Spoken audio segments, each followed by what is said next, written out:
Nu ką, kaip tikrai lietuviai paragaujam.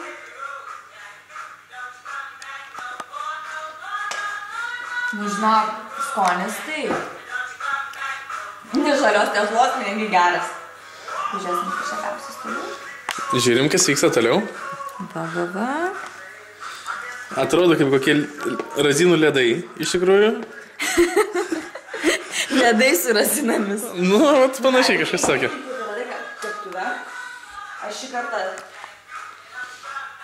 nes pažiūrėjau, čia prieš tai buvo surykėta, ar reikia patvarkyti, ar ne? Čia buvo be surumų, visokiai, čia tik tai buvo blynas.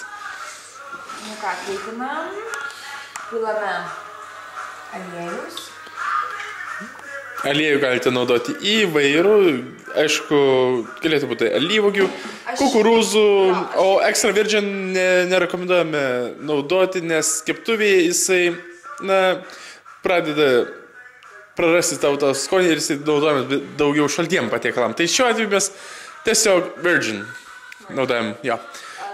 Tarkim, jeigu rinktumėt alyvuogių aliejų, tai siūlyčiau iš tikrųjų švelnaus skonio.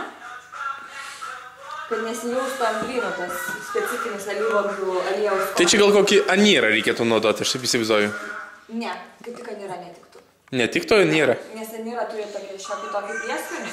Tiktų yra borgės, toks man labai patinka alyvuogių aliejus, jis yra labai švelnus, skonio beveik nesijaučia. Tai va, mūsų gurmanai įsidėmėkite, borgės. Čia nereklama. Nu ką, keptuvė beveik kaip, ne, dar nema. Bet gaila, kad čia... Čia yra biškai tokia tefalinė keptuvė, joje aliejus gerai nepasiskirsto, tai kartais siūlytume naudoti biškai tirštesnį aliejų ir teptuką prie jo specialų. Jį galite nusipirkti kompaniją DuPont. O ar žinote, kaip patikrinti, ar aliejus yra įkaitęs keptuvėje ar ne? Per vieną reklamą mačiau, kad būna toks raudonas skrituliukas, kuris dingsta. O pavyzdžiui, čia tai nėra. Kaip reikėtų paprasčiausiai patikrinti. Aš manau, reikėtų pabandyti prikišti žuvį, jeigu pridega, tai reiškia įkaitusi. Aš tai pasinaudoju liaudiškų metodų. Pašlapinu rankytes ir taip įlašinu. Nieko nevyksta. Nieko nevyksta. Tikrai. Tai laukiam tada, kada įkais. Šiaip tai, manau, šitie blynukai būtų labai skanus ir šitoje formelėje mūsų, mes amerikos skalauti šiaip tai.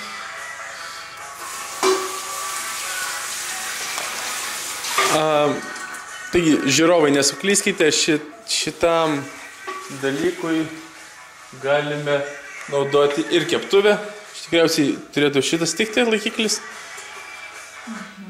Kuris čia buvo iš tikrųjų orkaitė ir biškai iškepė, tai prieš įjungdami orkaitę tikrai patikrinkite, ar viską iš jo ištraukite. Nu, tai aš pabandysiu, kad kadangi tešlos yra nemažai, va, žiūrėkit mano būdas. Šiek tiek spraksi, įkaitęs mūsų aliejus yra jau. Galime dėti pirmą reisą mūsų bandomųjų blynų. O šiaip žiūrovams siūlyčiau, kai darote kažką valgyti, nepamirškite tai daryti su malonumu ir... Su gera nuotaika. Jo, ir žinoma, gera muzika ar nuotaikinga muzika tikrai nepamaišo. Nu, žiūrėsim, čia šitie mūsų blynai. Dabar galvoju, gal kažkiek iš to. Siūlytume dažniausiai gaminant klausytis rock'n'rollo ir senų gerų dainų iš tokių kaip Queen ir panašiai.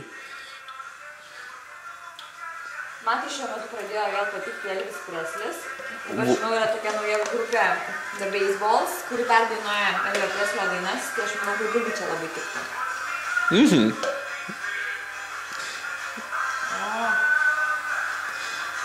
Nu ką? Atrodo, ir štai, pažiūrėkite, atsargiai įdėjo blynelius, jie iškart sukietėja apačioj. Komentuokit. Ir jie, kadangi sukietėja, tada juos galima stumdyti kaip norit ir jie tada negali sukipti. Būtent taip ir darom. Ir mes čia dabar darom dar vieną vietą, dar vieną blynai. Taip. Kad būtų graži gėlelė suformuota iš vizualios pozicijos. Ir pažiūrėkime, kaip čia gražiai atrodo. Va, jau pradeda mūsų blyneliai kaip ir svilti. Tai mes turime pasižiūrėti, kad jie nesudėltų. Šiaip tai patartume, kad jie nepradėtų svilti, nereikia, kad jie pradėtų svilti. Ne, mes nenorim susvilusių blynų, čia ne toks receptas, ne tas. Čia yra nesusvilusių blynų receptas šį kartą. Pabandysim ir galbūt. Gal pakalbėkime apie tai, ką galėtume prie jų dėti, kaip juos galėtume pateikti, su kuom pateikti, kaip papuošti lėkštę, ką duoti prie jų užsigerti. Prie jų atsigerti tiktų, aš manau, kadangi razinos yra mirkytos sirka, tai mes galim pasidaryti labai skanų gėrimą. Tai yra sodos vanduo ir mėtų sirupas, tarkim. Aš manau... Sodos vanduo, surus vanduo su mėtų sirupu? Ne, gaivus vanduo, tas net galėtų būti mineralinis galbūt arba gazuotas kažkoks, aš taip įsivaizduoju. Bet aš kaip suprantu, mūsų žiūrovai dažnai visų produktų neturi, kuriuos mes dabar šnekam, tai šiuo atveju jie gal neturi namie mineralinio, tai ką siūlytumėt jiems šiuo atveju, jeigu vis dėlto gazuotų gėrimų nėra pas juos? Nu, kadangi aš atstovauju Rusiją, tai liaudiškai tada tiktų vanduo su uogiene. O iš tikrųjų, uogienės, aš manau, bet kuri šeimininkė padvalė tikrai turi.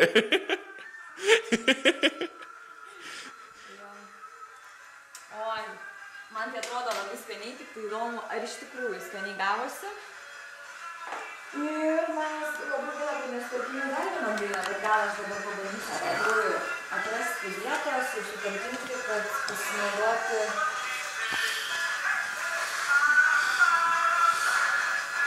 Beje, prieš gamindami valgyti, nepamirškite pasipuošti, vis dėlto jumis filmuoja. Ir šiaip tai jūsų šeimos... Aš tai nežinojau, kad čia bus filmuojama, tai pasirašiau vaikų tenai. Bevakarinių suknelių. Šiaip tai patartina būtų turėti trumpas rankovės ir... Taip. Nu ką, išplaunam šitą indą, tai mes darysime ant šitų blynelių, kaip ir tokį kremuką padarytą. Va čia tikriausiai visi smaližiai ir susidomėjo. Taip, ir aš manau, kad net pradės bežiūrint seilės kysti, kaip sakant, liaudiškai, nes mūsų kremas tai bus labai pikantiškas, skanus smaližiam, tai didžiausias delikatetas. O? Beje, čia žiūrovom, kurie dar nesuprato, čia iš tikrųjų vyksta dvikova tarp kanapinio ir lašininio. Kuris koks? Na, aš atstovauju, kaip suprantat, lašininį. Aš tai manau, kad turėtų laimėti kanapinis, dėl to, kad pagal žiūrint pagal mūsų rinko situaciją dabartinę pasaulyje ir ypatingai Lietuvoje krizė, dabar visi taupo. O kaip sakoma, kas laimi per užgavėnes, kanapinis ar lašinis, tokie būna ir kitų metų. Aha, tai... Supratot mintį? Turėtų laimėti tas, kuris daugiausiai atsargų yra prisikaupęs. Nes jis tada galės išgyventi sunkiais metais, galės savo riebalus deginti. Kas kaip išvartys, taip ir tiks. Nežinau, jūsų motyvas, kodėl turėtų laimėti kanapinis tada. Nuskaniai gerai. O jūs atrodo fantastiškai.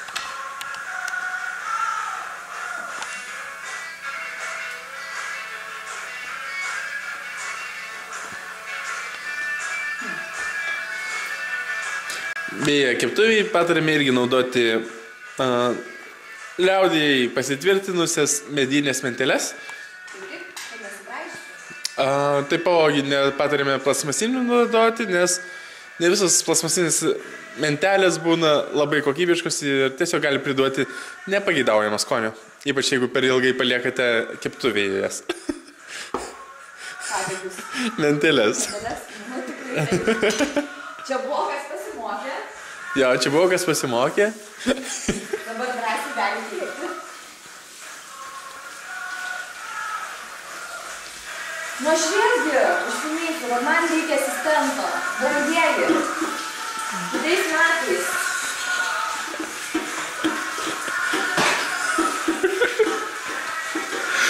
Kur tai matyta, kad šefovas ir gamina ir plauna indus? Beje, norėčiau perduoti filmui. Dažnai? Ko čia juokiesi? Norėčiau perduoti linkėjimus savo mamai, tečiui, broliui ir ypatingai sesiai, nes aš žinau, kad šitą vaizdelį tikrai matys.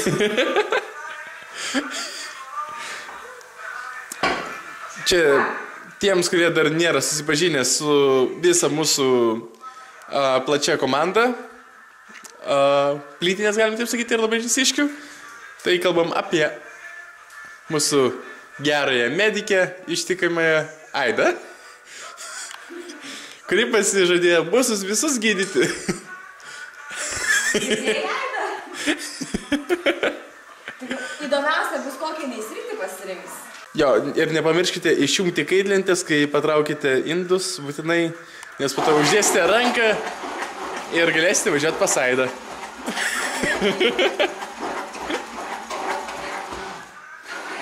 Taip, na, matau, čia jau reikia pagalbos, tai operatorius... Pripsas, jo, Piks. Pres pasinaudos progą, pažiūrėti padėti.